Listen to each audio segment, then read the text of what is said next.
अस्सलाम वालेकुम स्टूडेंट्स। दुरूद पाक पढ़ लें, उसके बाद हम अपना आज का लेक्चर स्टार्ट करते हैं।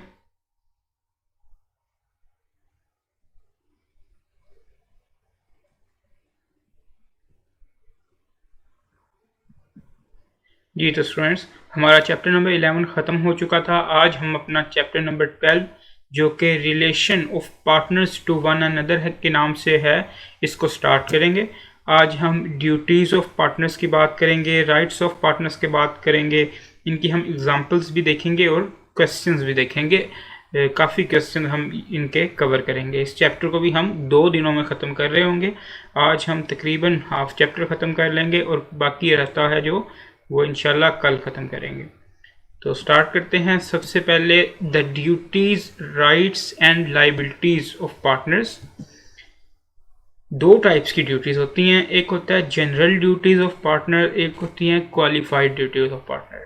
जो जनरल ड्यूटीज़ होती हैं ना, वो बाय एक्ट होती हैं, बाय लॉ होती हैं, वो लॉ में लिख दी गई हैं, उसको कोई चेंज नहीं कर सकता। जो क्वालिफाइड ड्यूटीज़ होती हैं उसको कॉन्ट्रैक्ट से, एग्रीमेंट से चेंज किया जा सकता है। ये मेन डिफरेंस है और यही इनकी डेफिनेशन है। जनरल ड्यूटीज़ आपके सामने स्क्रीन पे शो हो रही हैं।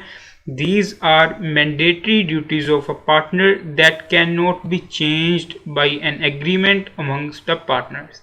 इनको एग्रीमेंट के साथ चेंज नहीं किया जा सकता, यही इनकी डेफिनेशन है। ये मैंडेटरी ड्यूटीज तस्वर की जाती हैं। हमने बात करनी है कि ये कौन कौन सी ड्यूटीज़ होती हैं। सबसे पहले हम जनरल ड्यूटीज़ पे बात करेंगे, उसके बाद हम क्वालिफाइड ड्यूटीज़ की तरफ आएंगे। जनरल ड्यूटीज़ में सबसे पहली ड्यूटी है, बहुत ही सिंपल सी ये चीज़ें हैं। ड्यूटी का मतलब होता है फ़र्ज़। तो हमने देखना है कि हर पार्टनर का क्या फ़र्ज़ है। Duty to carry on business to greatest common advantage. सबसे पहला फ़र्ज़ हर पार्टनर का है कि वो बिज़नेस को इस तरह से करे कि उसमें सबका फ़ायदा हो, अपने ज़ाती मुफाद के लिए किसी किस्म का कोई बिज़नेस ना करे। ये जो जनरल ड्यूटीज़ है ना, ये जो ड्यूटीज़ हैं, इनका हमसे कोई ताल्लुक़ नहीं। हम जिस तरह की कौम हो चुके हैं, हमसे इन चीज़ों का कोई ताल्लुक़ नहीं है। हमारे यहाँ ये मुमकिन ही नहीं है कोई बंदा ज़ाती मुफाद देखे बगैर किसी दूसरे के मुफाद के लिए कोई काम कर दे या किसी कॉमन मुफाद के लिए करे। जिसको अपना मुफाद ज़ाती जिस चीज़ में नज़र आता है वो वही काम करता है। सो इन ड्यूटीज़ का सिर्फ हमारे जो है तालीम में पढ़ने तक की ताल्लुक़ है, उसके बाद कोई ताल्लुक़ नहीं। Duty to carry on business to the greatest common advantage. सबकी कॉमन भलाई के लिए जो है वो काम करे, सबके कॉमन फ़ायदे के लिए काम करे, ये सबसे पहली ड्यूटी है। Partners are bound to carry on business of the firm to the greatest common advantage. इसमें इतनी कोई समझाने वाली बात भी नहीं है, इसकी एग्जांपल भी सिंपल सी है। Salim, Naeem, Karim and Rahim established a business for refining sugar. Rahim was considered expert in the job of buying sugar. Thus, he was entrusted with the duty of purchasing sugar for the firm.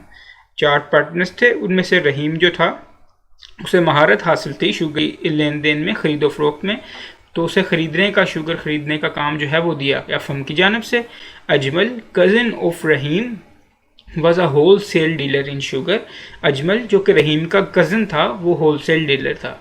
Rahim bought sugar from Ajmal despite the fact that the rate was higher than the market rate for some quality.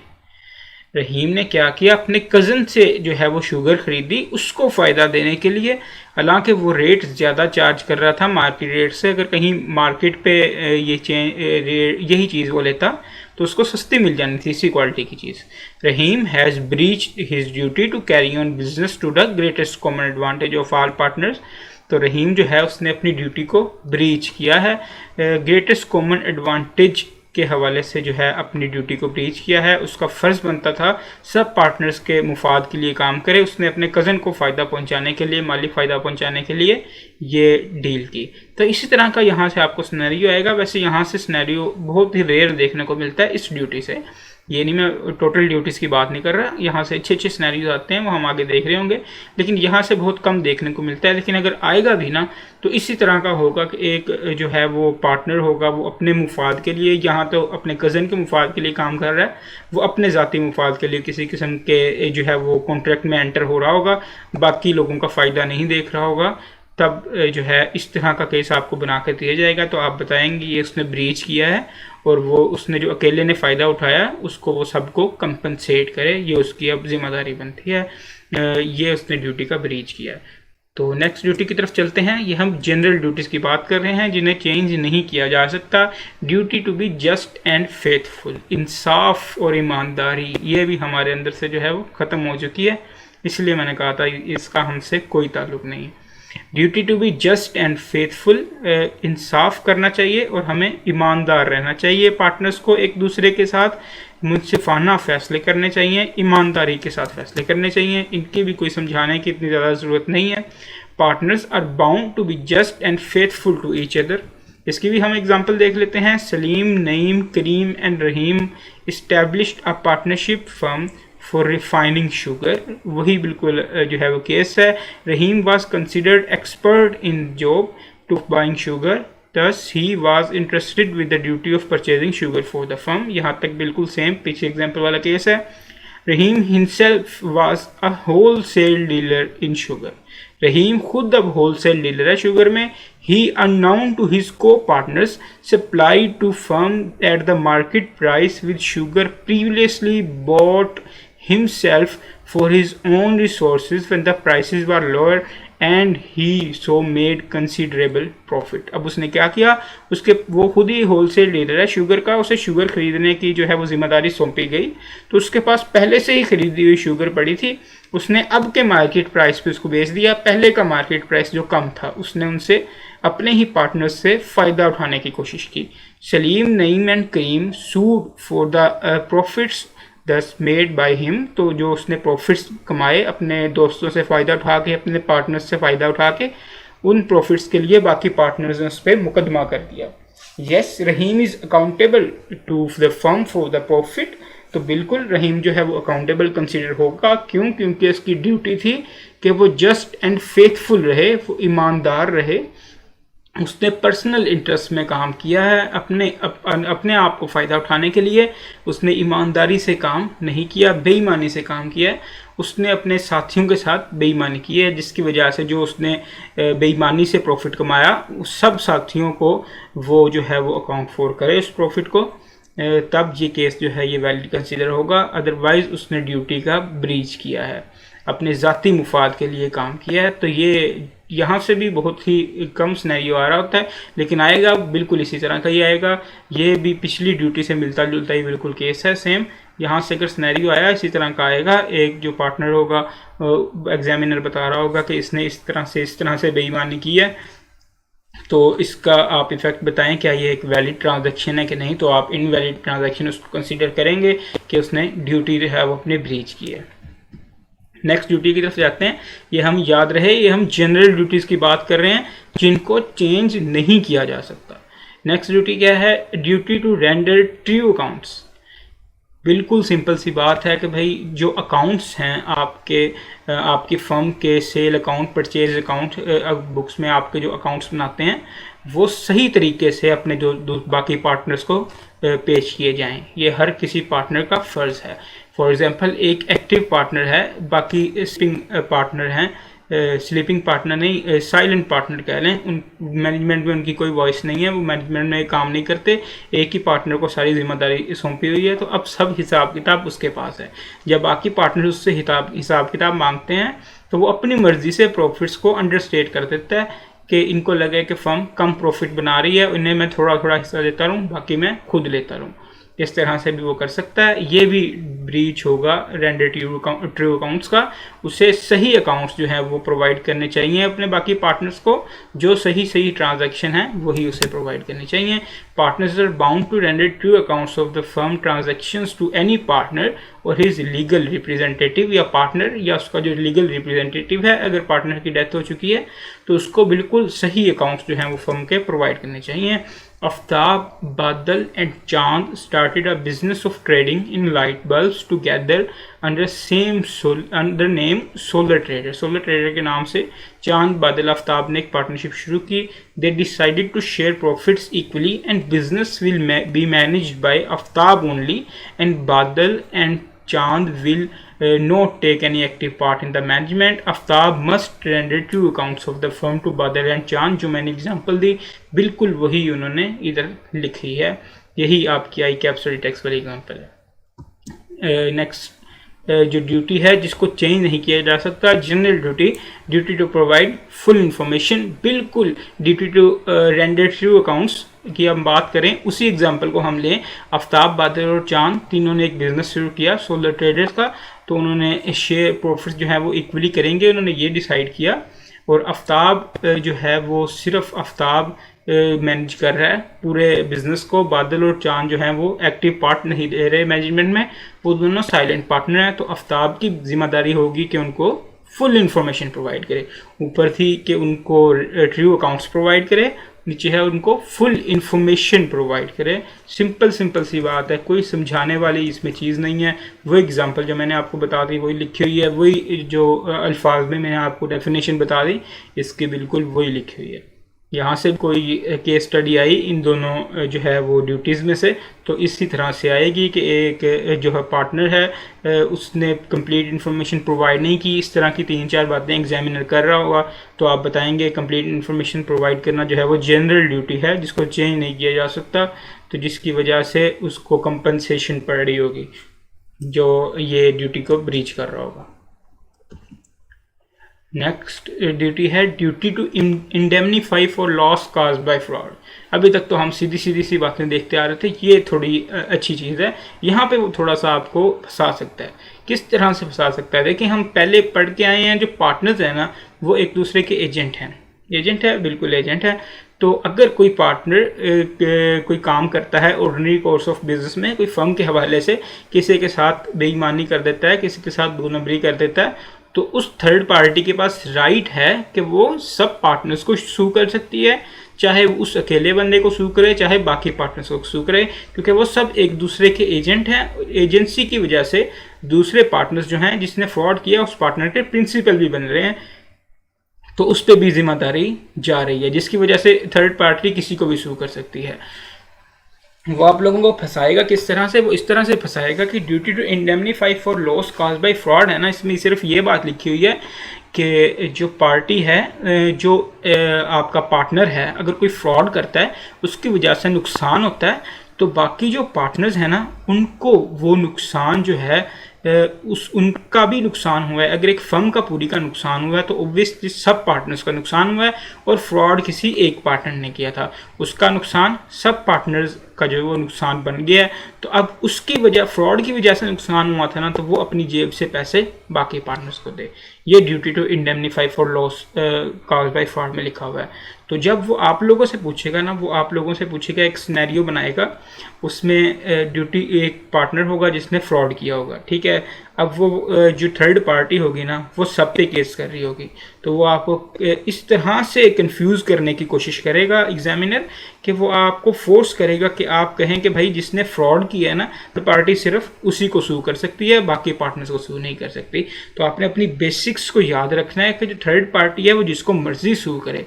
ये जो जिसने fraud किया है वो internal मामला है उनका, वो इंटरनली मामले के हिसाब से जिसने फ्रॉड किया है वो बाकी पार्टनर्स को कंपनसेट करेगा। लेकिन थर्ड पार्टी जिससे मर्जी लॉस रिकवर करे, जिसको मर्जी सू करे, तीनों को करे, जो पार्टनर इसमें इन्वॉल्व ही नहीं था, कोई नॉमिनल पार्टनर था, चाहे उसको सू करे, जिसको मर्जी सू करे। अगर आप पार्टनर हैं तो आपको थर्ड पार्टी सू कर सकती है। यही चीज़ जो है यहाँ से वो आपको कंफ्यूज कर सकता है। तो वापस अपने कंसेप्ट की तरफ आते हैं, duty to indemnify for loss caused by fraud. इसका क्या मतलब है? इस ड्यूटी का मतलब है हर जो पार्टनर है उसका फ़र्ज़ है अगर कि वो फ्रॉड कर दे, उसकी वजह से जो नुकसान हुआ बाकी पार्टनर्स का, उस नुकसान को कंपनसेट करे। एवरी पार्टनर शेल इंडेमनीफाई का मतलब compensate the firm for any loss caused to it by his fraud in the conduct of the business of the firm। ये तो जाहिर सी बात है ना कि बिजनेस, ये जो हम जो भी पढ़ रहे हैं ये कंडक्ट ऑफ द बिजनेस की बात पढ़ रहे हैं। किसी का पर्सनल जो पार्टनर्स हैं उनकी पर्सनल लाइफ से, पर्सनल कामों से हमारा कोई ताल्लुक नहीं, हम फर्म के कंडक्ट की बात कर रहे हैं। तो अगर कोई फ्रॉड हो गया तो उसको कंपनसेट करे, ये हर पार्टनर की जिम्मेदारी बनती है। Habib, Arslan and Adil are partners in a firm. Habib sold an item to the third party by fraud without consent of Arsalan and Adeel. इसी तरह से वो आपको बता रहा होगा, वो इस तरह कह रहा होगा कि वो दोनों पार्टनर जो थे वो बाहर के मुल्क गए हुए थे, वो मार्स पे गए हुए थे, उनको पता ही नहीं है कि उनके पार्टनर ने इतना बड़ा फ्रॉड कर दिया है। तो अब थर्ड पार्टी किसको सू करेगी? उसने जिसने फ्रॉड किया उसको सू करेगी या सबको सू कर सकती है? इस तरह से वो आपसे बातें जो है वो कंफ्यूज करने की कोशिश कर रहा होगा एग्जामिनर आपको। Habib, Arslan and Adil are partners in a firm. Habib sold an item to third party by fraud without the consent of Arslan and Adil. The firm had to pay the compensation and bear the loss. जो firm है उसको compensation भी पे करनी पड़ेगी, उसको loss भी beer करना पड़ेगा। हबीब मस्ट इंडेमनीफाई। अब ये तो थर्ड पार्टी के लिहाज से ना, फर्म के जो है फर्म पे जो जुर्माना वगैरह आयद हो गया इस फ्रॉड के हवाले से वो सारा फर्म ने पे कर दिया। ये तो था थर्ड पार्टी के हवाले से, थर्ड पार्टी ने पूरी की पूरी फर्म पे केस कर दिया, सब पार्टनर्स को सू कर दिया। अब हबीब के हवाले से अंदर क्या चल रहा होगा, फर्म के अंदर क्या कहानी चल रही होगी।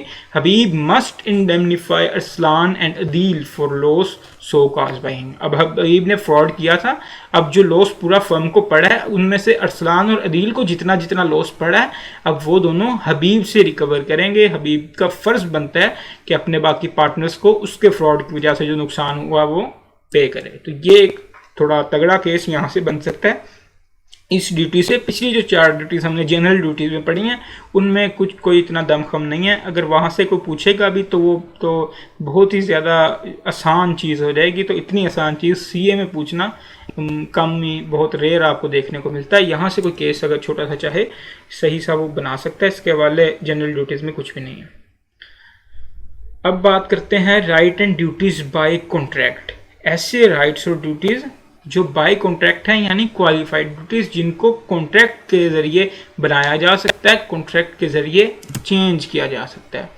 Other than compulsory rights and duties specified by the act, the mutual rights and duties of partners of a firm may be determined by contract between the parties.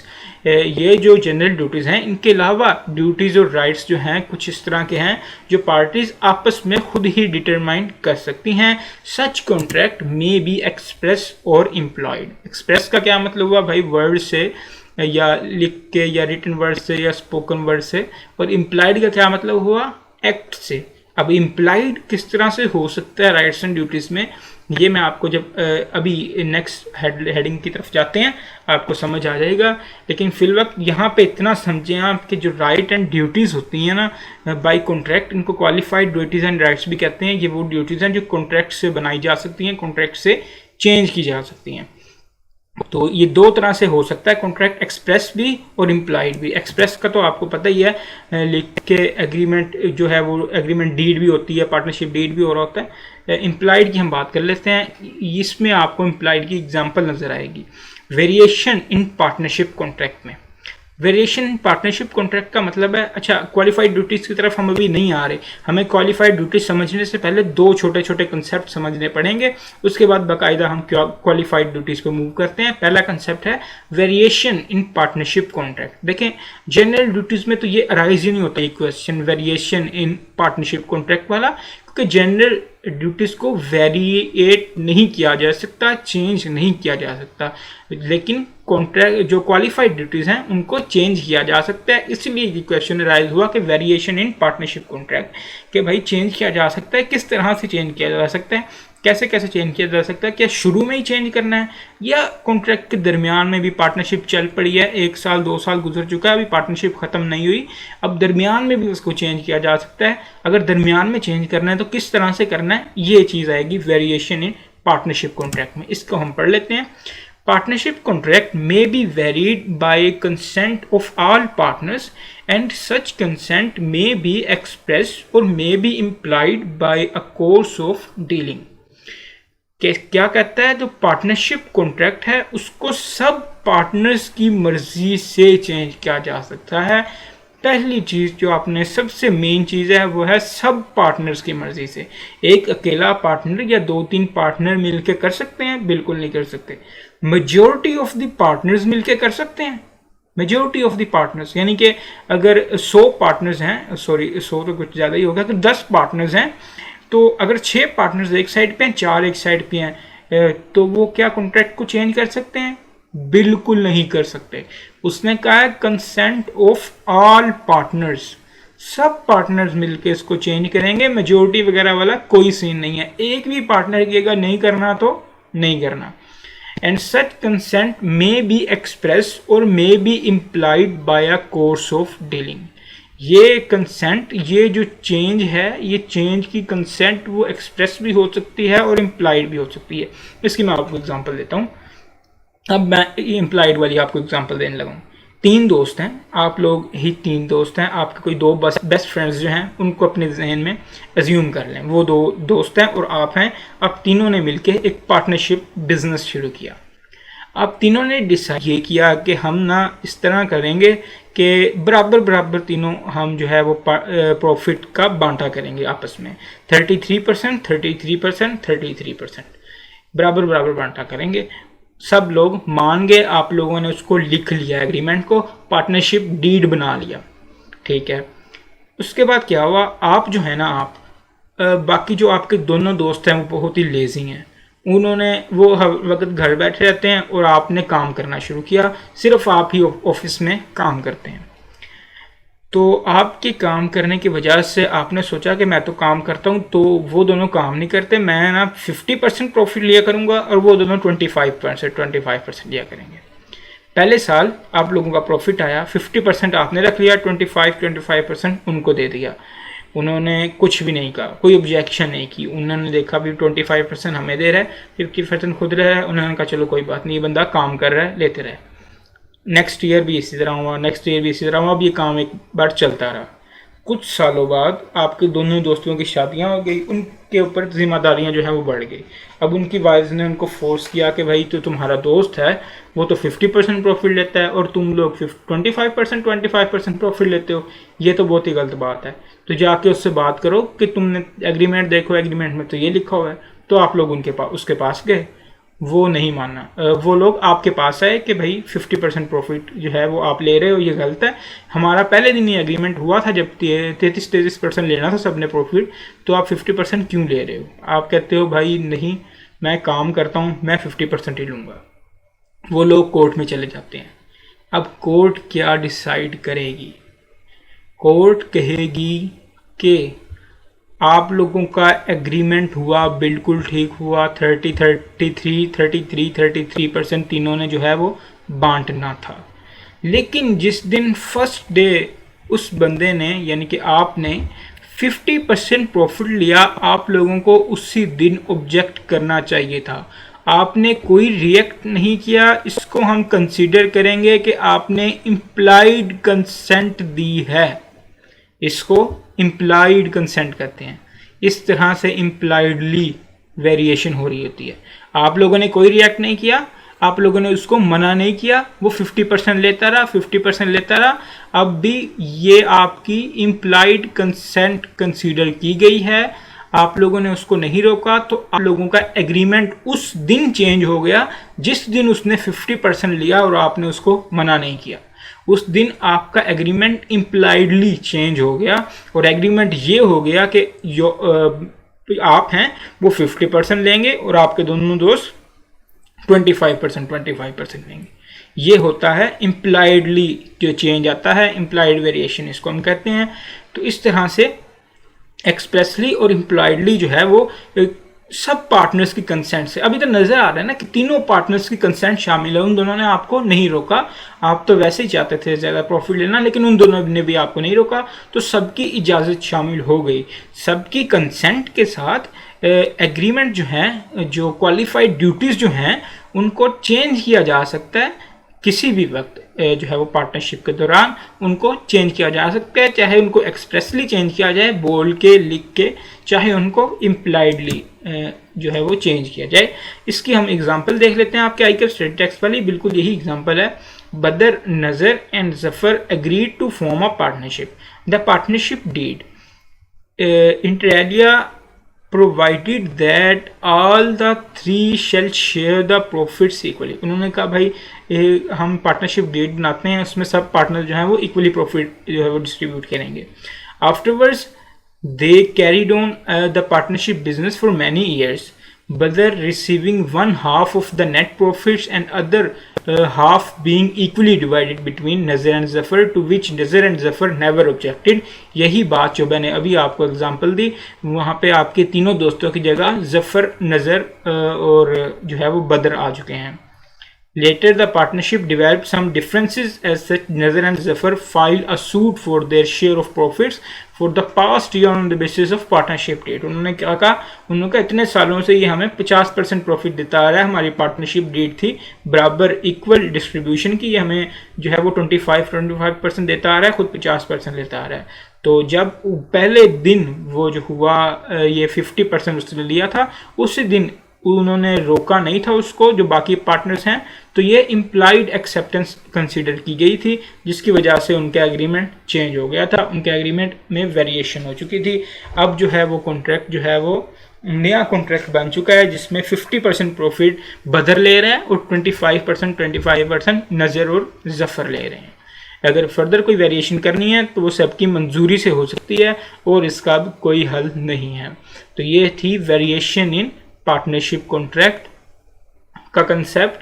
ये अभी हम क्वालिफाइड ड्यूटीज़ की तरफ नहीं गए हैं, हमने सिर्फ एक छोटा सा कंसेप्ट डिस्कस किया है जो था वेरिएशन इन पार्टनरशिप का कॉन्ट्रैक्ट का कंसेप्ट। ये बहुत ही इंपॉर्टेंट है, जब भी यहाँ से कोई केस स्टडी आती है तकरीबन 90% केस स्टडीज़ में ये कंसेप्ट फिट ज़रूर हो रहा होता है। तो इसको आपने अच्छी तरह समझना है, याद करने वाली बात नहीं है इसमें। Agreement in restraint of trade, अब तो ये बात सर आपने पुरानी कर दी, बचपन की बातें कुछ ज़हन में आनी शुरू हो गई हैं कि हमने एक ज़माना जहालियत में पढ़ा था कि सर जो agreement in restraint of trade होता है ना, वो तो होता है वॉइड, किसी को जो है वो ट्रेड करने से रोका नहीं जा सकता एक्सेप्ट फॉर गुडविल, और गुडविल में भी आगे कुछ कंडीशंस थी। लेकिन जो पार्टनरशिप एक्ट 1932 है, ये तो बात थी कॉन्ट्रैक्ट एक्ट 1872 की। पार्टनरशिप एक्ट 1932 इसमें की जो एक्सेप्शन है गुडविल वाली, उसमें एक इजाफा करता है। उसमें वो कहता है कि भाई पार्टनरशिप कॉन्ट्रैक्ट भी इसकी एग्जेप्शन में कर लो कि अगर 3 पार्टनर्स पार्टनरशिप में एंटर हुए हैं तो वो पार्टनर्स आपस में डिसाइड कर सकते हैं कि हम में से कोई बिजनेस करेगा ही नहीं। तो अगर इस तरह का कोई डिसीजन लेते हैं तो वो वैलिड कंसिडर होगा, रिस्ट्रेंट ऑफ ट्रेड में नहीं आएगा। पार्टनरशिप कॉन्ट्रैक्ट में provide that a partner shall not carry on any business other than that of the firm while he is partner. जब तक वो पार्टनर है वो फर्म के अलावा कोई बिजनेस जो है वो कैरी ऑन नहीं कर सकता, ये भी रिस्ट्रेंट ऑफ ट्रेड में नहीं आएगा। बिल्कुल सिंपल सा कंसेप्ट है, एक नोट है। ये 2 कंसेप्ट की हमने बात की है। अब हम राइट्स एंड ड्यूटीज़ जो क्वालिफाइड हैं, जिनको चेंज किया जा सकता है, उनकी तरफ बढ़ते हैं। पहला जो है वो right to take part in conduct of business. देखें, अब जब मैं पढ़ूंगा मैं दोबारा नहीं कहूँगा, अब ये क्वालिफाइड ही हैं, इनको चेंज किया जा सकता है। हमने पढ़ा है जो पार्टनर्स हैं, ख़ासतौर पे साइलेंट पार्टनर जो है वो बिजनेस में हिस्सा नहीं ले रहा होता, कंडक्ट में हिस्सा नहीं ले रहा होता, लेकिन ये हर बंदे का राइट है। अलग बात है इसको कॉन्ट्रैक्ट से चेंज किया जा सकता है, लेकिन अगर किसी उनके दरमियान कोई कॉन्ट्रैक्ट नहीं ना हुआ तो फिर हर बंदे का राइट है कि वो बिजनेस में पार्टिसिपेट करे, अपना बिजनेस में हिस्सा डाले, अपने बिजनेस को बढ़ाए। तो हर बंदे का ये जो है वो राइट बन जाता है, अनलेस उसको कॉन्ट्रैक्ट से चेंज ना कर दिया गया। उसी वजह से इसको क्वालिफाइड कहते हैं कि इनको चेंज किया जा सकता है। तो right to take part in conduct of business को समझाने की आप लोगों को ज़रूरत है। हर पार्टनर के पास राइट है कि वो बिजनेस में हिस्सा ले। इसकी सिंपल सी एग्जांपल है वही आफ्ताब, बादल और चांद के भाई उन्होंने बिजनेस शुरू किया सोलर एनर्जी का, तो उन्होंने डिसाइड किया कि सब जो है वो equally profit and loss share करेंगे। बादल और चांद जो है वो कोई हिस्सा नहीं लेंगे मैनेजमेंट में। तो right to take part in management is available to all of them. It is just that Badal and Chand agreed not to participate and become silent partner. उनके पास राइट था, बिल्कुल था, हर पार्टनर के पास राइट है, लेकिन उन्होंने खुद अपनी मर्जी से कहा कि भाई हम जो है वो मैनेजमेंट में हिस्सा नहीं लेंगे, और वो साइलेंट पार्टनर बन के साइड पे हो गए। उन्होंने कॉन्ट्रैक्ट से उसको चेंज कर लिया, लेकिन उनके पास राइट था बिजनेस में हिस्सा लेने का। ये सिंपल सी बात है, कोई इसमें कम्प्लेक्स बात नहीं है। उसके बाद है duty to attend diligently to his duties. अपनी जो काम है, अपनी ड्यूटीज़ हैं, उनको मेहनत से जो है वो सर अंजाम देना चाहिए। हर पार्टनर की ये ड्यूटी है कि उसको जो काम मिला है उसको मेहनत से करे, बस ये ड्यूटी है। Every partner is bound to attend diligently to his duties in the conduct of the business. Business के हवाले से मेहनत से काम करें। एग्जांपल है आफ्ताब, बादल और चांद ने भाई एक बिज़नेस शुरू किया सोलर ट्रेडर्स का। उन्होंने कहा कि हम जो प्रॉफिट्स हैं और लॉसेस हैं इनको इक्वली शेयर करेंगे, लेकिन आफ्ताब जो है वो सारा काम करेगा, बादल और चांद साइलेंट पार्टनर्स होंगे। तो आफ्ताब को अपना काम मेहनत से करना चाहिए, बजाय कि ये सोचे कि बादल और चांद जो है वो अपना काम नहीं करते, सारा काम मुझे करना पड़ता है, प्रॉफिट सबको बराबर में है, मैं काम नहीं करूंगा। नहीं, आपने जब जिम्मेदारी कबूल की है काम की तो आपको काम करना चाहिए। और बादल और चांद जो कि साइलेंट पार्टनर है तो उन्हें आराम से चुप करके अपने साइड पे बैठ जाना चाहिए। कल इसमें कोई काम नहीं है बिजनेस में। आफ्ताब जो है उसको चाहिए अपना काम जो है वो मेहनत से करे। नेक्स्ट है डिसीजन मेकिंग, ये राइट टू बी कंसल्टेड। हर एक पार्टनर के पास हक है कि जो बिजनेस के फैसले हो रहे हैं उसके उस हवाले से उससे मशवरा किया जाए। देखें, अगर बिजनेस में कोई मसला हो जाएगा ना, फॉर एग्जांपल दो सप्लायर्स मिल गए हैं, आप बिजनेस कर रहे हैं पार्टनरशिप में। एक पार्टनर कहता है इस सप्लायर से लो, ये सस्ता माल बेच रहा है। दूसरा कहता है इस सप्लायर से लो, इसका माल तो थोड़ा महंगा है लेकिन इसका माल पायदार है, अच्छा माल है, ये जो है इससे हमारी गुडविल बढ़ेगी। अब दोनों पार्टनर्स के दरमियान जो है वो नहीं बन रही। अब क्या होगा? ऑब्वियसली वही होगा जो आप सोच रहे हैं कि सब पार्टनर्स जो हैं वो बैठेंगे और वोटिंग करेंगे। जो मेजॉरिटी पार्टनर्स जिसके हक में फैसला देंगे वही काम किया जाएगा, मेजॉरिटी से अथॉरिटी। लेकिन पीछे हम एक ऐसा केस पढ़ चुके हैं जिसमें मेजॉरिटी जो है वो काम नहीं करेगी, ऑल पार्टनर्स के कंसेंट से जो है वो फैसला किया जाएगा। उसको भी आपने देखना है। इधर एक और केस जो है उसमें भी ऑल पार्टनर्स कंसेंट से फैसला किया जाएगा। देखें, ये तो था ऑर्डिनरी कोर्स ऑफ बिजनेस। कोई भी बिजनेस की जो डीलिंग होगी उसमें जितने मसले आ रहे होंगे उनमें मेजॉरिटी का फैसला देखा जाएगा। जो मेजॉरिटी जिस तरफ पार्टनर्स होंगे उसको जो है वो इम्पोर्टेंस दी जाएगी।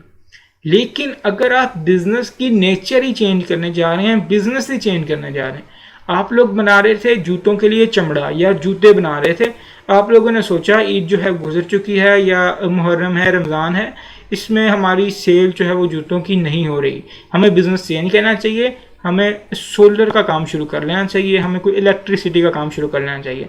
अब आप अपने बिजनेस की नेचर ही पूरी चेंज करने जा रहे हैं। अब अगर 10 पार्टनर्स हैं, मेजॉरिटी अगर चेंज करना चाहते हैं तो फैसला नहीं होगा जब तक एक भी पार्टनर इस फैसले के खिलाफ है। जब तक सारे के सारे पार्टनर नहीं मान जाएंगे तब तक ये फैसला नहीं होगा। दोबारा सुने बात मैं क्या कर रहा हूँ। जो डिसीजन है, डिसीजन मेकिंग है अपनी फर्म के हवाले से, फर्म के बिजनेस के जितने भी फैसले हैं, हर एक पार्टनर का हक बनता है कि वो जो है उसमें कंसल्टेशन उससे की जाए। हर एक पार्टनर का हक है कि उसके साथ कंसल्टेशन की जाए, बिजनेस में फैसले हो रहे हैं उससे भी मशवरा लिया जाए। लेकिन साइलेंट पार्टनर आपको पता ही है कि वो बिजनेस में हिस्सा ही नहीं ले रहे होते, तो उनको इस वाले से थोड़ा इग्नोर किया जा सकता है। लेकिन जो एक्टिव पार्टनर्स हैं उनमें से हर किसी का जो है वो हक है उनसे कंसल्ट लिया जाए, उनसे मशवरा किया जाए जितने भी बिजनेस के फैसले हो रहे हैं। लेकिन इन केस अगर बिजनेस पूरा का पूरा चेंज हो रहा है, बिजनेस की आप नेचर चेंज करने जा रहे हैं, तब अब मेजॉरिटी का फैसला नहीं कंसीडर किया जाएगा।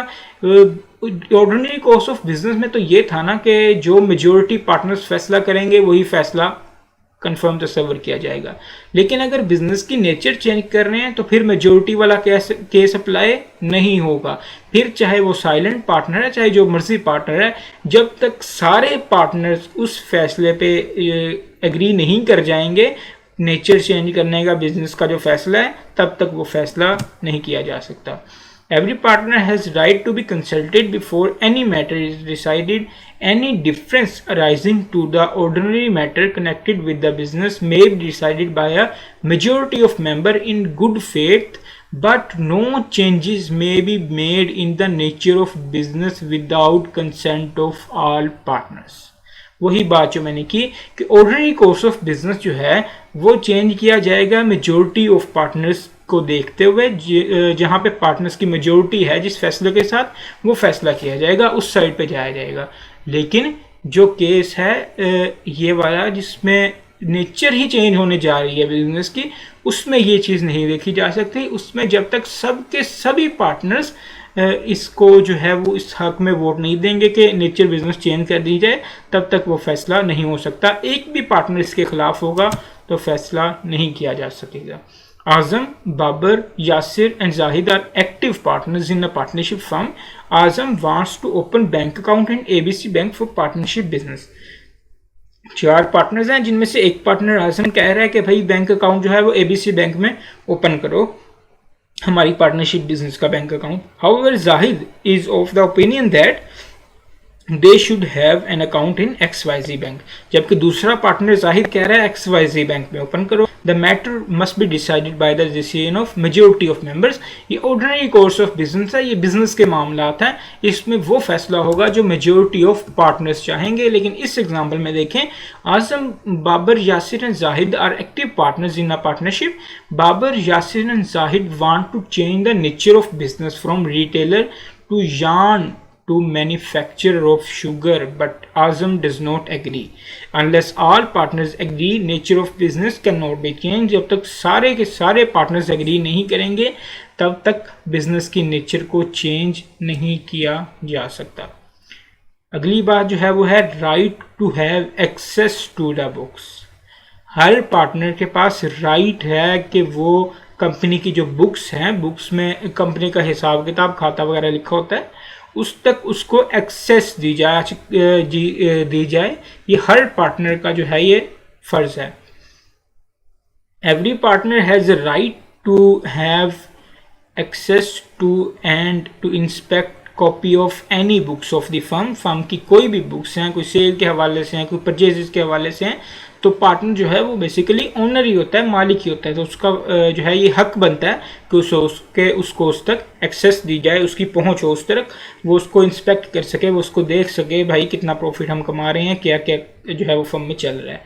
तो सिंपल सी ये बात है, इसको भी इतनी समझाने की ज़रूरत नहीं है. 4 पार्टनर्स हैं, सोलर ट्रेडर्स के नाम से बिजनेस कर रहे हैं. उन्होंने अपने आपस में जो है वो बराबर प्रॉफिट्स एंड लॉसेस शेयर करने का फैसला किया हुआ है. आफ्ताब उनमें से पार्टनर में से सिर्फ एक्टिव है, बाकी कोई दोनों पार्टनर्स जो हैं वो एक्टिव नहीं है, वो साइलेंट है. तो अब जो दोनों साइलेंट पार्टनर्स हैं उनका हक बनता है कि उनको उन बुक्स तक एक्सेस दी जाए, वो उसको इंस्पेक्ट कर सके, वो उनको देख सकें. तो ये भी सिंपल सा केस था, कोई समझाने वाली इसमें बात नहीं है. नेक्स्ट केस की हम बात करते हैं. आज का हमारा आखिरी टॉपिक है, ये भी हम कंप्लीट नहीं देखेंगे, इसके भी 3 से 4 पॉइंट्स हम पढ़ेंगे. अभी तक हमने जो मेन चीज़ें पढ़ी हैं वो सिर्फ 2-3 ही हैं, बाकी सारी तो ऐसे ही हैं, सिंपल सी चीज़ें बच्चों वाली. म्यूचुअल राइट्स एंड लायबिलिटीज़, ये भी क्वालिफाइड हैं. क्वालिफाइड का क्या मतलब है? क्वालिफाइड का मतलब है चेंज किया जा सकता है इनको कॉन्ट्रैक्ट के ज़रिए. ये वो है म्यूचुअल राइट्स एंड लायबिलिटीज. देखें अभी तक हम जो पढ़ते आ रहे हैं ना, वो हम बात कर रहे थे हर पार्टनर का हक बनता है, हर पार्टनर का फर्ज बनता है, एक पार्टनर दूसरे के साथ ऐसा करे, ये पार्टनर ऐसा करे. ये म्यूचुअल राइट एंड लायबिलिटीज हैं, ये सब के हकूक और सब के फ़राइज़ की इकट्ठी बात हम करने जा रहे हैं. लेकिन ये भी क्वालिफाइड हैं, मतलब कि इनको एग्रीमेंट के साथ, कॉन्ट्रैक्ट के साथ चेंज किया जा सकता है. पहली है रिम्यूनरेशन, मुआवजा. अब इस पे जो है वो आपने थोड़ा सा गौर करना है इस बात पे कि ये किसी भी पार्टनर को, चाहे एक्टिव है, चाहे साइलेंट है, चाहे अकेला काम कर रहा है, बाकी सारे पार्टनर्स काम नहीं कर रहे, सिर्फ अकेला पार्टनर काम कर रहा है, बाकी सारे सोए पड़े हैं, सोए रहते हैं हर वक्त, लेकिन बराबर प्रॉफिट ले रहे हैं. किसी भी पार्टनर के पास ये हक नहीं है कि वो अलहदा से तनख्वाह ले अपना फर्म का काम करने की. किसी भी पार्टनर के पास हक नहीं है. दोबारा, जो एक्टिव पार्टनर है, चाहे एक ही एक्टिव पार्टनर है, बाकी सारे साइलेंट पार्टनर हैं, काम ही नहीं करते, सारे पार्टनर जो हैं वो कोई फर्म भी नहीं आता, सिर्फ एक ही मेहनत कर रहा है, उसके पास भी ये हक नहीं है कि ये जो मैं मेहनत कर रहा हूँ उसकी तनख्वाह लूँ. किसी भी पार्टनर के पास ये हक हासिल नहीं है कि वो फर्म के किसी भी काम का कोई मुआवजा ले, अनलेस कॉन्ट्रैक्टेड बिटवीन देम, क्योंकि ये कौन सी हैं? Qualified mutual rights and liabilities हैं, यानी इनको कॉन्ट्रैक्ट से चेंज किया जा सकता है. तो ऑब्वियसली इसको भी कॉन्ट्रैक्ट से चेंज किया जा सकता है. कॉन्ट्रैक्ट किया जा सकता है कि जो एक्टिव पार्टनर होगा सिर्फ उसको 25,000 पर मंथ तनख्वाह दी जाएगी, 50,000 पर मंथ तनख्वाह दी जाएगी, ये कॉन्ट्रैक्ट किया जा सकता है. लेकिन इन एब्सेंस ऑफ एनी कॉन्ट्रैक्ट किसी भी पार्टनर के पास ये हक नहीं है कि वो फर्म का कोई भी काम करने की तनख्वाह ले, क्योंकि जो फर्म है वो उसी का काम है, उसी ने संभालना है, ये उसका फ़र्ज़ है, वो फर्म को संभाले, वो फर्म के काम करे, इसके लिए वो तनख्वाह लेने का मजाज नहीं है। A partner is not entitled to receive remuneration for taking part in the conduct of the business. It is however usual to allow some remuneration to working partners provided there is a specific agreement to the effect. ये आम बात है, firm में practically आम देखा जाता है कि पार्टनर्स जो हैं वो तनख्वाह ले रहे होते हैं, लेकिन उन्होंने एग्रीमेंट किया होता है इसका। विदाउट एग्रीमेंट किसी के पास ये हक हासिल नहीं है कि वो तनख्वाह ले। इसी तरह से 3 जो हैं वो पार्टनर्स हैं, वो सोलर ट्रेडर्स के नाम से एक लाइट बल्ब्स का बिजनेस कर रहे हैं। उन्होंने डिसाइड किया कि प्रॉफिट को शेयर्स जो होगा हमारा प्रॉफिट और लॉस उसको बराबर शेयर करेंगे। आफ्ताब सिर्फ एक्टिव पार्टनर है, तो जो एक्टिव पार्टनर है आफ्ताब, उसके पास उसे कोई हक हासिल नहीं है कि वो जितना काम करता है उसकी कोई तनख्वाह ले, अनलेस के जो बाकी पार्टनर्स हैं उनके साथ मिलके उन्होंने एग्री किया हुआ है कि ये बंदा काम करता है, इसको तनख्वाह दी जाएगी। तो ये सिंपल सा केस है रिम्यूनरेशन वाला, इसमें भी कोई इतनी सारी कम्प्लेक्स बात नहीं है। अब ये अगर नेक्स्ट केस जो है वो शेयरिंग प्रॉफिट्स एंड लॉसेस का है। ये अब जो चीज़ें आ रही हैं ना, अब 2-3 चीज़ें हैं, अब ये हॉट फेवरेट हैं एग्जामिनर के, जो एग्जामिनर क्वेश्चन में पूछता है, ये एरियाज उसके हॉट फेवरेट एरियाज हैं। यहाँ से वो जब भी इस चैप्टर को, मैं तो कहता हूँ इस टॉपिक को नहीं, इस पूरे चैप्टर को टेस्ट करेगा ना, तो 0.001% चांसेस है कि इन एरियाज को छोड़ दे। ये जो 3 एरियाज आ रहे हैं, पहला sharing of profit and loss आ रहा है, अगले भी 1-2 हेडिंग्स आ रही हैं, इन 3 एरियाज को वो छोड़ ही नहीं सकता, बहुत ही कम चांसेस है वो छोड़ेगा। यहाँ से वो आपसे सिनेरियो ज़रूर पूछेगा अगर इस चैप्टर से वो कोई क्वेश्चन करेगा। तो अब आपने अपने कान और जो है दिमाग उसको खुला रखना है। अभी तक तो जो हमने मोस्टली बातें की वो सिंपल सी बातें थी, स्ट्रेट फॉरवर्ड सी बातें थी। यहाँ पे बातें तो यहाँ भी स्ट्रेट फॉरवर्ड सी हैं, लेकिन पास पेपर के जब हम क्वेश्चन करेंगे आप लोगों को पता चलेगा कि यहीं से वो क्वेश्चन पूछ रहा है। क्वेश्चन क्या है? Sharing profits and losses. जब भी केस स्टडी पूछेगा तो वो इन 2-3 जगह से पूछेगा, शेयरिंग प्रॉफिट्स एंड लॉसेज। अब हर पार्टनर का हक है कि उसके साथ प्रॉफिट्स शेयर किए जाएं बराबर और लॉसेस शेयर किए जाएं। कब? जब एग्रीमेंट कोई नहीं है। क्या मैं कह रहा हूँ? पार्टनर्स ने फर्म बनाई है लेकिन शेयर प्रॉफिट्स और लॉसेस के हवाले से कोई एग्रीमेंट नहीं किया, तो ऑटोमेटिकली बाय डिफ़ॉल्ट वो सब लोग बराबर प्रॉफिट शेयर करेंगे, बराबर लॉसेस शेयर करेंगे, बराबर प्रॉफिट शेयर करेंगे, बराबर लॉसेस शेयर करेंगे। उन्होंने कोई एग्रीमेंट प्रॉफिट्स एंड लॉसेस के लिए नहीं किया। अगर उन्होंने कर लिया, उन्होंने एग्रीमेंट कर लिया, किसके हवाले से? सिर्फ प्रॉफिट्स के हवाले से। लॉसेस का उन्होंने जिक्र ही नहीं किया। उन्होंने कहा हम जी जो है वो 3:2 के हिसाब से प्रॉफिट्स जो है वो शेयर करेंगे, लॉसेस हम के हवाले से उन्होंने कोई प्रोविजन मेड नहीं की। तो जिस सीक्वेंस के साथ, जिस रेशियो के साथ, जिस प्रोपोर्शन के साथ वो प्रॉफिट्स शेयर कर रहे हैं ना, बिल्कुल उसी प्रोपोर्शन के साथ वो लॉसेस भी शेयर करेंगे बाय डिफ़ॉल्ट।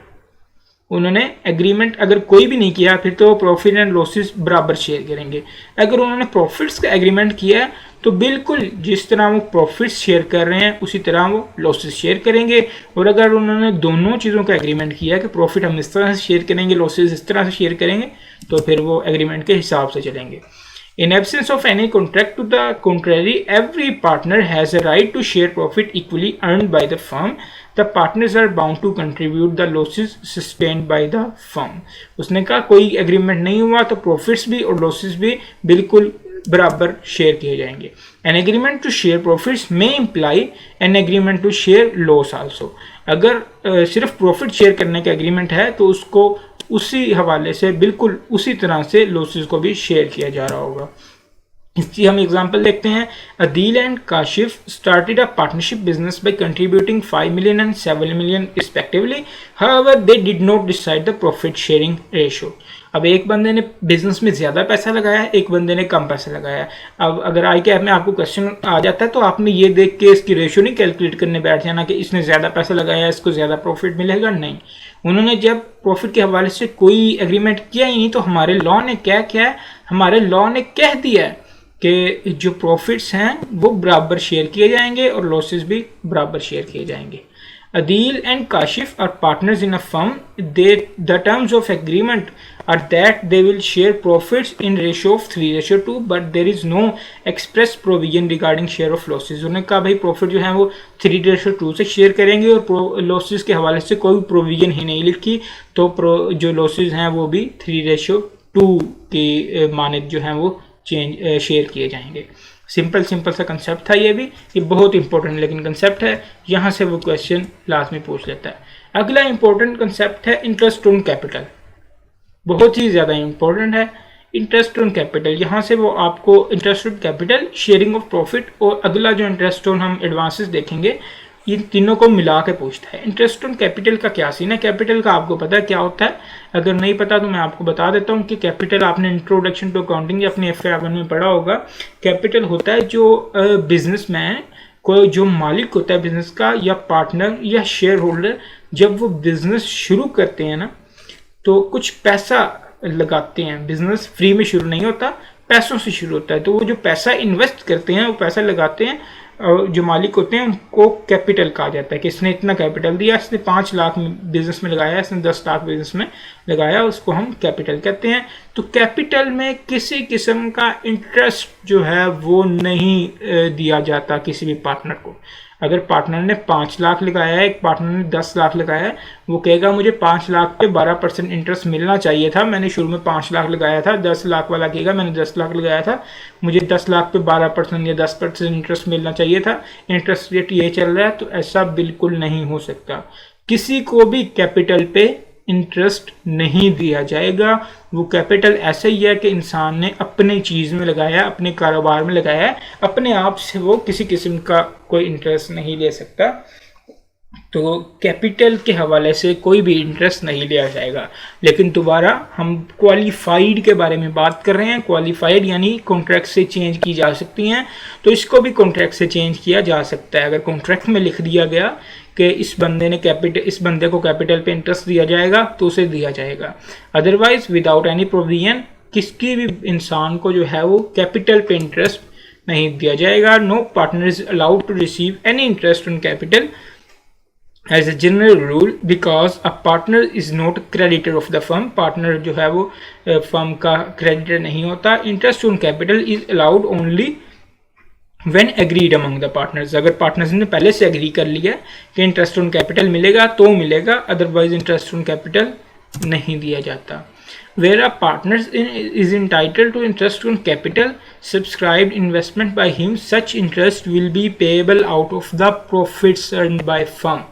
बहुत इम्पोर्टेंट जो है ये पॉइंट है कि जो इंटरेस्ट ऑन कैपिटल अगर पार्टनर्स ने एग्री कर लिया कि भाई आपको इंटरेस्ट ऑन कैपिटल दिया जाएगा, तो इंटरेस्ट ऑन कैपिटल सिर्फ प्रॉफिट में से दिया जाएगा। लॉस अगर आ गया तो इंटरेस्ट ऑन कैपिटल नहीं मिलेगा। लॉस आ गया तो इंटरेस्ट ऑन कैपिटल नहीं मिलेगा, सिर्फ प्रॉफिट्स में मिलेगा। 2 पॉइंट यहाँ पे हमने पढ़ लिए इंटरेस्ट ऑन कैपिटल के केस में। पहला पॉइंट जो हमने पढ़ा वो है इंटरेस्ट ऑन कैपिटल किसी भी पार्टनर का हक नहीं है। अगर एग्रीमेंट किया हुआ उन्होंने पहले से तो फिर और बात है, वरना इंटरेस्ट ऑन कैपिटल किसी का हक नहीं है। लेकिन इंटरेस्ट ऑन कैपिटल अगर एग्रीमेंट किया हुआ है कि इंटरेस्ट ऑन कैपिटल मिलेगा तो फिर वो सिर्फ प्रॉफिट्स में से मिलेगा। ऑब्वियस सी बात है, लॉस आ गया, प्रॉफिट आए नहीं, पैसे नहीं है, तो इंटरेस्ट ऑन कैपिटल वैसा ही नहीं मिलेगा। इंटरेस्ट ऑन कैपिटल सिर्फ प्रॉफिट्स में से मिलेगा। इसकी हम एग्जांपल देखते हैं। Adeel and Kashif started a partnership business by contributing ₹5 million and ₹7 million respectively and agreed to share profits in a ratio of 3:2। उन्होंने 5 मिलियन और 7 मिलियन इन्वेस्ट किए और 3:2 की जो है वो प्रोपोर्शन के साथ फैसला किया प्रॉफिट्स जो है वो शेयर करेंगे। They did not decided anything regarding interest on their respective capital. उन्होंने ऐसा कोई जो है वो एग्रीमेंट नहीं किया कि हमें कैपिटल पे इंटरेस्ट दिया जाएगा, तो उनको इंटरेस्ट नहीं दिया जाएगा। अगर काशिफ ने 10% इंटरेस्ट डिमांड भी किया है तो ये सिंपल सी एग्जांपल है। तो ये सिंपल सा केस है कि इंटरेस्ट ऑन कैपिटल किसी का हक नहीं है, लेकिन अगर एग्रीमेंट है तो फिर वो दिया जाएगा, क्योंकि ये क्वालिफाइड जो है वो राइट्स ड्यूटीज की बात कर रहे हैं। क्वालिफाइड में उनको कॉन्ट्रैक्ट से चेंज किया जा सकता है। दूसरा, इंटरेस्ट ऑन कैपिटल सिर्फ प्रॉफिट्स में से दिया जाएगा। अगर लॉस आ गया तो इंटरेस्ट ऑन कैपिटल नहीं दिया जाएगा। अब बात करते हैं interest on advance from partner. अगर एक पार्टनर ने अपनी फर्म को लोन दे दिया तो उसका क्या होगा? तो ये चीज़ कैपिटल से बिल्कुल मुख्तलिफ होगी। कैपिटल ऐसा है जैसे आप अपनी चीज़ में पैसा लगा रहे हैं, लोन कर्जा देना ऐसा है जैसे आप किसी को पैसे दे रहे हैं। तो अब राइट्स एंड ड्यूटीज़ चेंज हो जाएंगी। ये दो चीज़ें आपने याद रखनी है। राइट एंड ड्यूटीज़ जो है वो एडवांस के हवाले से, लोन के हवाले से चेंज हो जाएंगी। किस तरह से चेंज होंगी? Where a partner makes for the purpose of the business any payment or advance beyond the amount of capital he has agreed to subscribe, he is entitled to interest on it at the rate of 6% per annum or as agreed upon. अगर तो किसी partner ने अपनी firm को loan दे दिया तो वो 6% per annum interest का हकदार होगा, अनलेस एग्रीड अपॉन। अगर तो उन्होंने किसी भी किस्म का कोई इंटरेस्ट फिक्स नहीं किया कि भाई लोन दे रहा हूँ मैं अपनी फर्म को, लेकिन उसने किसी किस्म का कोई इंटरेस्ट फिक्स नहीं किया कि मैं इतना इंटरेस्ट लिया करूँगा, तो वो 6% इंटरेस्ट का हकदार होगा। तो वो 6% इंटरेस्ट लेगा ही लेगा। अगर तो उसने एग्री कर लिया ना कि मैं 10% इंटरेस्ट लूँगा, 8% इंटरेस्ट लूँगा, तो फिर तो उसको वही बनेगा 10% 8% जितना उसने एग्री किया है।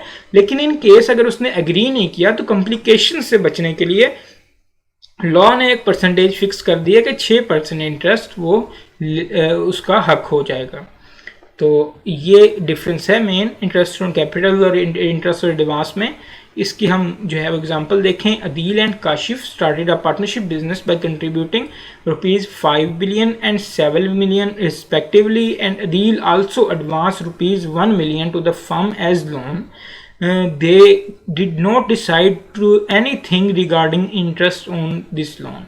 Adil demands 10% interest should be given by the firm to him on this loan. Adeel ने कहा भाई किसी भी किस्म का कोई भी इंटरेस्ट जो है वो स्पेसिफाई नहीं किया था जब मैंने आपको लोन दिया, लेकिन अब मुझे जो है वो 10% का इंटरेस्ट चाहिए लोन पे। In absence of specific agreement interest rate at the rate of 6% shall be paid to Adeel on his loan to the firm. तो हम अभी पढ़ चुके हैं, अगर किसी किस्म का कोई एग्रीमेंट नहीं किया तो 6% लोन मिलेगा, इससे ज़्यादा नहीं मिलेगा। अगर 10% उसने लेना था तो उसे पहले एग्रीमेंट करना चाहिए था। तो ये चीज़ें, ये कंसेप्ट है। ये हमारा लास्ट टॉपिक था आज का। आज जितना हमने पढ़ना था वो हम कंप्लीट कर चुके हैं। इस सारे को आप एक दफ़ा गो थ्रू कर लें, कंसेप्ट सिर्फ देख लें, ताकि जब हम क्वेश्चन करें तो आप लोगों को समझने में क्वेश्चन आसानी हो। याद कुछ ना करें, कंसेप्ट देख लें हर एक टॉपिक के, इसका ये मतलब है, इसका ये मतलब है। 3-4 मिनट आप लगा लें, ये कंसेप्ट देख लें और क्वेश्चन हम स्टार्ट करते हैं। यहाँ पे वीडियो को पॉज कर दें। जी स्टूडेंट्स, तो क्वेश्चन हम देखते हैं। ये हमारा ऑटम 2017 में क्वेश्चन आया था 4 मार्क्स का, और प्रैक्टिस क्वेश्चन नंबर आपका 2 बनता है आपके आई कैप जो है वो स्टडी टेक्स्ट का। क्वेश्चन क्या है? On 1 July 2016 Abid, Rizwan and Salman started a partnership business and contributed ₹200,000 each towards the firms capital. क्या हुआ? आबिद, रिजवान और सलमान जो है उन्होंने एक पार्टनरशिप बिजनेस शुरू किया और 2 लाख रुपए उन्होंने एज अ कैपिटल, हर बंदा 2 लाख कैपिटल लेके आया, 6 लाख टोटल वो कैपिटल लेके आए। They also agreed to share profits in equal proportion. उन्होंने कहा जो हम प्रॉफिट शेयर करेंगे ना वो सब बराबर शेयर करेंगे। Abid, in addition to the capital contributions, paid ₹100,000 to one of supplier as a security deposit. उसने एक सप्लायर को कैपिटल के अलावा 1 लाख रुपए सिक्योरिटी डिपॉजिट दे दिया। All the partners entitled to interest at the rate of 8% on their capital. सब partners जो हैं वो उन्हें 8% जो है इंटरेस्ट कैपिटल पे फिक्स हुआ दिया जाना। However, during the year, firm incurred a loss of 80,000. लेकिन ये इस साल के दौरान फर्म ने कोई प्रॉफिट कमाया ही नहीं, उन्होंने 80,000 का लॉस हो गया। Under the provision of partnership act 1932 state amount of interest if any payable to each partner.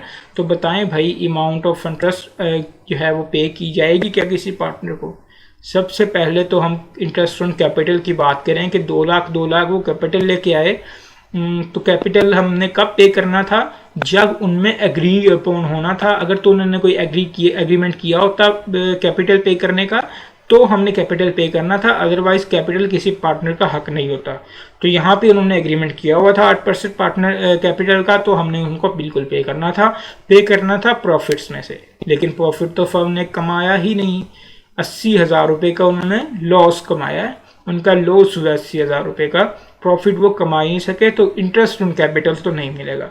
लेकिन 1 लाख रुपए जो इंटरेस्ट ऑन एडवांस है वो उस पर ज़रूर उसे 6% इंटरेस्ट मिलेगा।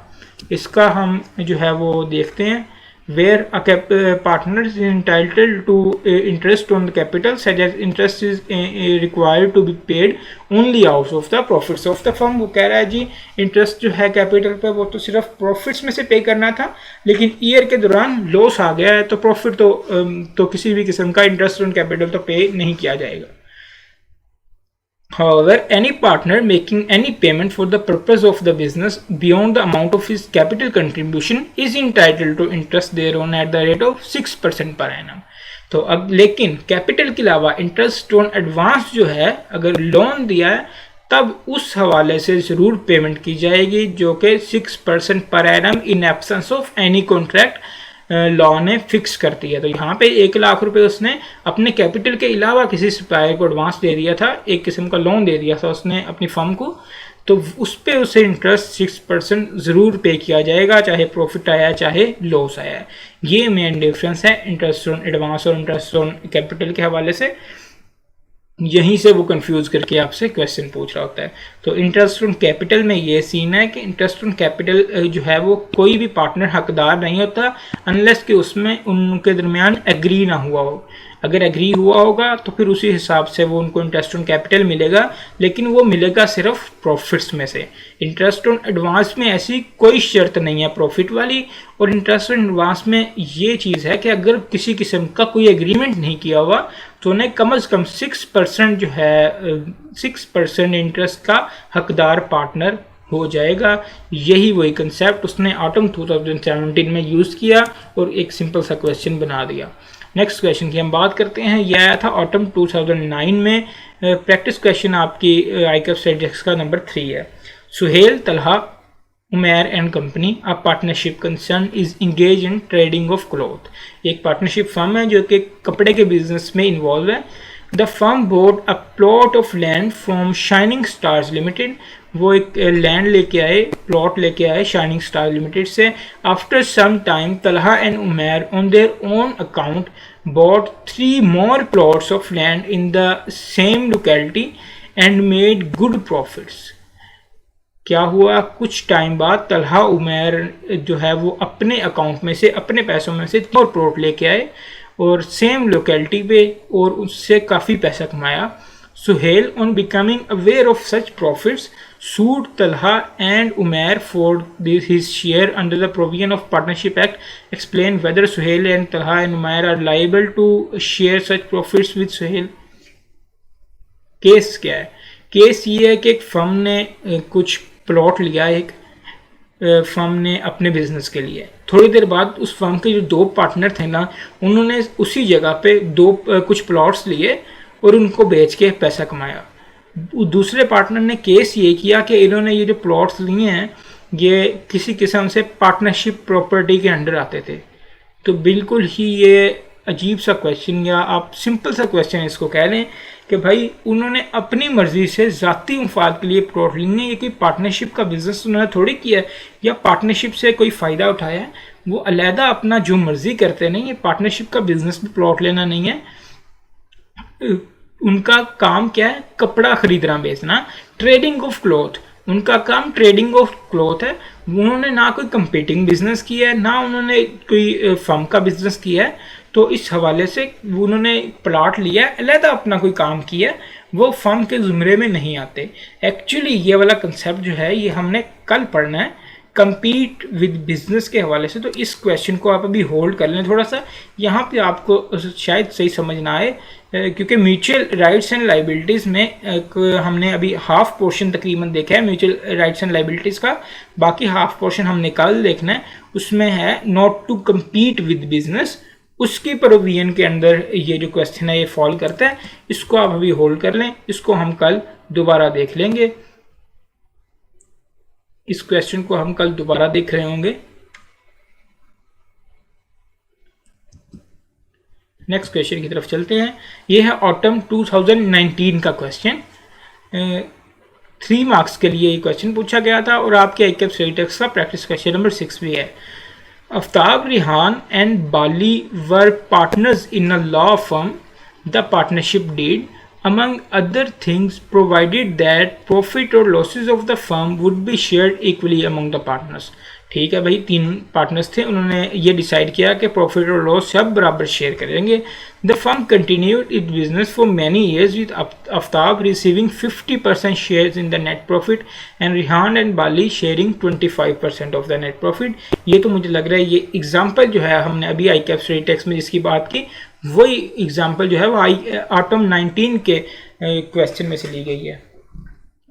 यानी कि 3 पार्टनर्स हैं, उन्होंने डिसाइड ये किया कि सब पार्टनर्स बराबर जो है वो प्रॉफिट एंड लॉस शेयर करेंगे. लेकिन थोड़ी देर बाद क्या हुआ, कुछ साल इस तरह चला काम कि एक पार्टनर जो है वो 50% प्रॉफिट लेता रहा, बाकी पार्टनर्स 25% प्रॉफिट लेते रहे. और बाद में जो पार्टनर्स हैं उन्होंने क्या किया, वो पार्टनर्स चले गए कोर्ट में. तो उन्होंने कहा कि जिस तरह से शुरू में डिसाइड हुआ था, एग्रीमेंट हमारा डिसाइड हुआ था, हमारा एग्रीमेंट हुआ था कि बराबर प्रॉफिट एंड लॉस शेयर किया जाएगा, उस तरह से ये काम नहीं किया. ये बंदा जो है ये 50% प्रॉफिट लेता रहा है, हमें अभी तक जितना प्रॉफिट नहीं मिला वो दिया जाए. ये बिल्कुल डिटो सेम वही एग्जाम्पल है जो हमने डिस्कस की थी. आपका काम ये है कि आपने इसको जो है वो सॉल्व करना है खुद ही. 3 मार्क्स का एग्जाम्पल है, 3 को 1.8 से मल्टीप्लाई करें, इसको सॉल्व करें और फिर इसका आंसर देखें. यहाँ पे वीडियो को पॉज कर दें.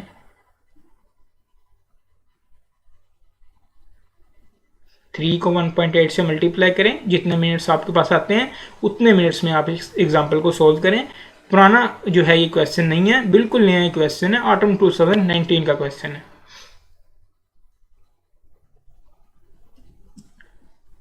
इसके आंसर की हम बात कर लेते हैं. सिंपल सा वही जो हमने जहाँ पे हमने एग्जांपल देखी थी वहाँ पे भी हमने बिल्कुल यही बात की थी कि भाई जब आप लोगों ने पहली बार उसने 50% प्रॉफिट लिया, आप लोगों ने उसका मना नहीं किया, तो हम समझेंगे ये वेरिएशन इन एग्रीमेंट हो गई है, इम्प्लाइड वेरिएशन है. आपने इम्प्लाइडली इजाज़त दे दी, आप इम्प्लाइडली मान गए. वो 50% प्रॉफिट ले रहा था, आप लोग उसे नहीं रोक रहे थे, तो ये इम्प्लाइड कंसेंट कंसिडर की जाएगी और आपका पार्टनरशिप डीड जो है कंसिडर किया जाएगा. वो कॉन्ट्रैक्ट के हवाले से चेंज हो चुका है, आपने इम्प्लाइडली ये कॉन्ट्रैक्ट करके उसको चेंज कर दिया. अब प्रॉफिट जो है उसे 50% ही मिलेगा और आप लोगों को 25% ही मिलेगा.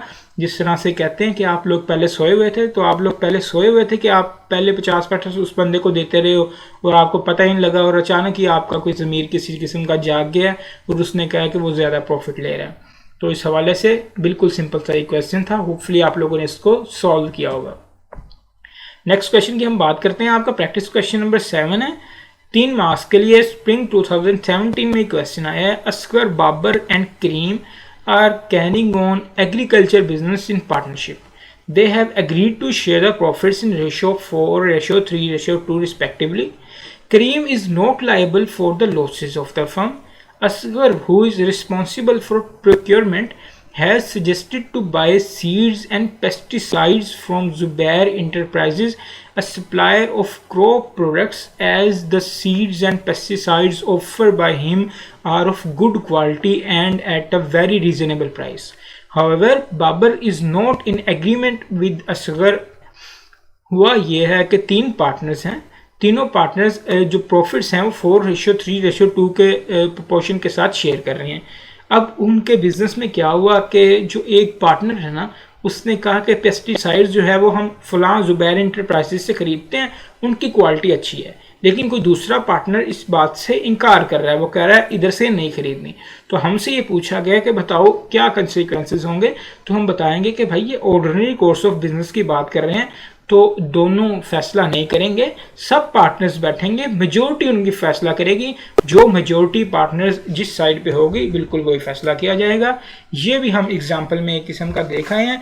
तो आप देख रहे हैं कि ये आई कैप पास पेपर के क्वेश्चन है. किस तरह के क्वेश्चन वो आई कैप पूछता है, जो हमने चीज़ें पढ़ी हैं उन्हीं को वो घुमा के किसी तरह से एक केस स्टडी बना के क्वेश्चन को पूछ लेता है. तो अगर आपको समझ होगी चीज़ों की तो आप आसानी से उसको जो है वो टैकल कर पाएंगे. वही उसने बिल्कुल उसी तरह से इसका जो है वो सोल्यूशन लिखा हुआ है कि Asghar can not make decision without consultation with other partners. तो नेक्स्ट क्वेश्चन को हम देखते हैं, वो है 2 मार्क्स के लिए स्प्रिंग 2013 का क्वेश्चन है। क्या क्वेश्चन है? A, B and C are partners in a firm sharing profits in ratio of 4:3:2. They admitted D to the partnership on 1 January 2013. In the absence of any agreement, state how they will share the future profit. ये तो मसले वाली बात होगी भाई। वो पहले share कर रहे हैं 4:3:2 के हवाले से, जो अपनी प्रोपोर्शन है उनकी प्रॉफिट शेयर करने की, वो है 4:3:2। अब डी आ गया, अब इसको डी को कौन सा हिस्सा दें, इसे किस रेशो से दें? ये तो मसला हो गया। क्या 4:3:2:1 कर दें? क्या कैलकुलेशन करें कोई कैलकुलेटर पकड़ के? बिल्कुल भी नहीं।